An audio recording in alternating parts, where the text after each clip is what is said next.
Kriteriji za dobro blagovno znamko so zagotovo pripovedovanje zgodbe, relevantnost za ciljno skupino, za ljudi in konsistentnost v bistvu pripovedovanja zgodbe tej ciljni skupini. Ne? Se pravi, da na dober način pripovedujemo zgodbo, kot da si predstavljate hollywoodsko serijo v bistvu nekih filmov, ne vem, banaliziran, Pirati s Karibov.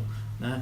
Ljudje vejo približno, kaj pričakujejo, kaj si želijo in kot ljudje, v bistvu kot vrsta, imamo v sebi ta gon po novem, da nas v bistvu to novo nekako interesira, vedno si želimo novih iznajdb, poglejmo samo znanost, kam se nas je pripeljala, hkrati pa težimo k znanem, ker znano nas pa pomirja, nas ne vznemirja in iščemo v bistvu hkrati varno zavetje nekega znanega in to vznemirljivost novosti in vedno med tem nekako nihamo. In če zna blagovna znamka to znano nekako povezati z to z novim, potem ima zmagovalno kombinacijo. Ne?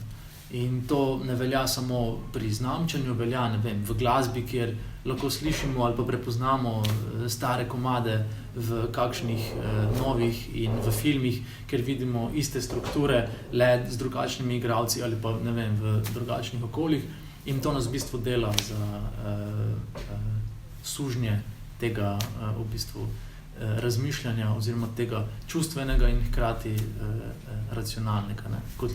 Kot ljudje smo čustveni, kot potrošniki smo velikokrat racionalni in ko to združimo, dobimo neko, ne vem, platformo za to, kako gradimo blagovne znamke.